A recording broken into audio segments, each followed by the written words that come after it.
Hello, everyone. Good morning, good afternoon, or good evening, depending on how much you've been drinking and how close it is to Christmas. Welcome to beer 10 of the dozen beers of Xmas.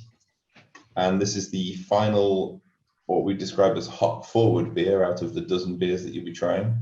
And this is Cosmic Flux. So crack open your Cosmic Flux like we're about to, and we'll get started.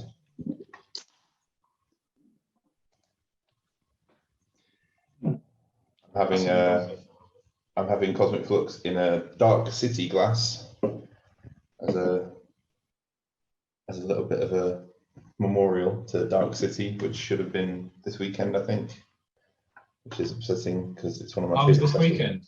It's normally this sort of time in November, yeah. I've gone for it in my Hop City glass because today I still haven't been to Dark City because I don't trust myself. Hop City, I usually end up in the worst state that I ever get in a calendar year, but Dark City I think might be my downfall. It's dark. What is it? Dark and Wild now, so you can always have sours. But yeah, when it was just Imperial Stouts, average percentage about 12%. It was brilliant. So yeah, this is Cosmic Flux, 7.2% New England style IPA. If you watched the previous videos, you'll know what we mean by New England and IPA and all of the other things that I just said. Cosmic Flux has been brewed a few times in the past. It's one of the beers that I've tried before I started working for Turning Point. Again, but it was great. And this one specifically, with this brew, we've done it with all BBC dry hop. So that it's Citra and Mosaic. It's Citra BBC and Mosaic BBC. BBC stands for Boston Brewing Company. It's a trademark for a certain way that the hops are packaged, so that you can get so it's like T90 in the sense that it's pellets, so you get more aroma and flavor for the volume of hops that you use in the beer, and you also with BBC get a high yield, so it's more efficient when you use it for the value for money and freshness and everything that you want in it. It's just a great way of packaging hops and using them in beers to get just more punch for your buck. Definitely, I would say as well that we, as a brewer, we get quite a lot of marketing pitches that sound something like that, but the BBC hops actually do live up to it, which is incredible. They really are exceptional. And this particular beer, I guess we called in a favour from our wonderful hop supplier, Simply Hops, and upgraded some of our existing contracts to BBC varieties, A, to test them to see if we wanted to get more for the following year, and B, because we thought it might make this beer even more special. We always try and make Cosmic Flux our top notch, our most out there hoppy beer of the year. And yeah, we've said in previous videos, Citra Mosaic, quite a cliched combination, but as tried and tested as Dwight York and Andy Cole, why change a winning formula? As another football reference, for me, this is like Van Dijk, a Rolls Royce of IPAs. I like it. It's so smooth and classy. There's nothing over the top going on. It's just really, really well made and does everything right, like Van Dijk. I don't get it because as I've just illustrated, my football references stop at the turn of the millennium. Yeah, there's a good 20 years between our references. Yeah. So Citra Mosaic, exactly what you want in New England IPAs. Low bitterness, but still enough that it makes you want more of it quite fast. Yes, definitely. It doesn't taste 7.2% at all. It falls within that sort of area where a lot of our other IPAs fall, where I say tastes about 6-ish, and then I get told that it's between 7 and 9. So, but the origin story for this beer is quite a story, I guess. But when we first started the brewery, we didn't really want to launch with a core range. We figured that people generally do that, and those beers sort of go by the wayside. We wanted to start with an exceptional range of beers, not just our beers that we were marketing as our everyday beers. And the first batch we did, I think, was one of only 3 times where we've brewed 2 beers in one day. but the only time we've ever brewed twice at the same time. So on that day, Aaron was at HQ with Marco, who's now at Bone Machine, and they brewed the first batch of Electric Eye, which was our cask-only Amarillo Red Ale, circa 2017. I don't think it saw 2018, maybe. But and I was at the Great British Brew Works in Pickering, making the first small batch of Cosmic Flux, which is about 500 litres or less, possibly. And in the end, we actually only got about 220 litres packaged from that brew because of how much dry hop we put in there, and perhaps a little bit naive in our methods. But the beer was worth the wait and worth the struggle, and it became a really good talking point at our launch weekend, because we attracted all the the local breweries to our launch, and the local beer nerds and that sort of thing. And yeah, it was one of those beers that like really stood out. I think we sold a keg to Brewdog York, one to the Maltings, one to Furley & Co, and a couple of other places I can't remember, maybe a couple of places in Manchester. And that was all we got from that first brew, which was very, very troublesome. But it was such a nice beer that we had to brew it again, and we brewed it for our first birthday, I think. Was it second birthday? I can't remember. If I've got that wrong, I'll put the text on the screen. But but we brewed it again. We weren't sure if the recipe was going to scale up, but it did. It was great, and we got the same sort of result. And then this year we were really keen to try something a little bit different. So we went with the BBC hops and the Windsor yeast, kept the ABV the same, kept everything else the same. And out of the 3 batches, this is definitely by far and away the, as Josh would say, the classiest brew. What we really try to avoid with heavily hop beers is that grassy, burny flavour. Not about that. But this is really clean and nice.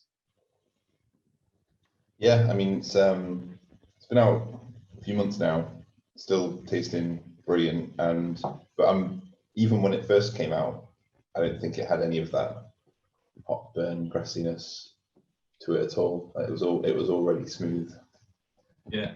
Well, we if you remember, we held them beers, Divinations and Cosmic, in tank for quite a long time, because the amount of hop matter that you put in there. I always try and explain it to people as though it's like making a cup of tea with tea leaves. You wouldn't drink it until the leaves have dropped to the bottom. Same is true of hops, though that can take a month sometimes. So yeah, if everyone recalls further back into the dozen beers of Xmas. I was doing. I've got a glass in my hand. Testing you. When we talked about Divinations and we spoke about how it was a modern style New England IPA, but with a lot of Antipodean hop character because of the galaxy that we put in it. Whereas this is Citra Mosaic, and it's got what you'd expect from IPAs over the past sort of 10, 15 years in terms of the American hop characters. And we released them, as Cam just said, at a very similar time to each other. So that was a really nice comparison between the two when they originally came out. Definitely. So yeah, the Flux, as it was one of our launch beers, so it effectively became our birthday brew. I think we brewed it for our, maybe we skipped a year and then brewed it for our second birthday. But that was a week late. We launched it at the House of Trembling Madness in Cannes, and then this year it was even later still, because I think we had plans to brew it in April, ready for May. Sort of end of April we class as our birthday. A good question for anyone who ever starts a brewery that might be watching this: when is the brewery's birthday? Is it the date that you first hatch the plan? Is it the date of your first brew? Is it the date of your first finished beer? Is it the date you first sell beer to a bar or a pub? When the hell is it? We went with the first time we congregated with other people in a room where our beer was available. Hence Flux being the party beer. Yeah, I'm not sure. I don't think there's any answer that everyone adheres to. So yeah, it's probably personal preference. Maybe the development and the first brews are like the gestation period. and then the launch is the birth. Yeah, I suppose, you know, if you look at it as other products, you know, do you call yourself like a clothes producer if you've not put any out, or, you know, for whiskey, you can't call yourself a single malt distillery until you've owned for like years. So incredible gestation period. But yeah, so the artwork on this beer is subtly different than the previous year's release. Same sort of design, with, you'll notice our armadillo guy forms the constellation of stars in the sky. I think this was probably the first can where we really got into deep space and into the canon of the armadillo story. I'm not sure what planet this is. I'm not sure if those are trees on the ground or bones, but we'll get to the bottom of it in the Turning Point Adventure Time cartoon that's on the way. But yeah, so no doubt you'll see this beer again next year, if not the year after. And I think, is there anywhere we could take it next, Josh, and keep the ABV and the hops the same? Is there another product, maybe a cryo version? yeah, So the second brew, it had some cryo, but it certainly wasn't all cryo. cryo version, yeah. You could do, I mean, it's, with the American hops, it's a little bit more difficult, but with this, was it like freshest hops we could possibly source already? Yeah, that's why we try and keep it close to the birthday, because that's when the sort of first batches of American hop start to come onto the shores, I guess. Not that we copied that from Magic Rock's Cannonball series. Could do a Neon Raptor or Cloudwater style thing, and release 2 with different yeasts or different water profiles and get people to guess what the difference is. Yeah, definitely. I've thought about that sort of thing a few times, but that's the last thing really to say about this beer was when we started, I initially wanted to call the beer Cosmic Slop after the Funkadelic album and song of the same name. And we decided it might not be a good idea to. I mean, now we'd probably go with Cosmic Slop, because that's the sort of beer name that we'd generally go for. But yeah, I think we decided to maybe just ease into the silly names in week 1. I think we can just, the yeast and hop matter that is at the bottom of the tank at the end after we've racked Cosmic Flux, that's Cosmic Slop. We can put that in mini kegs and sell it to people that like to make bitter Yorkshire puddings.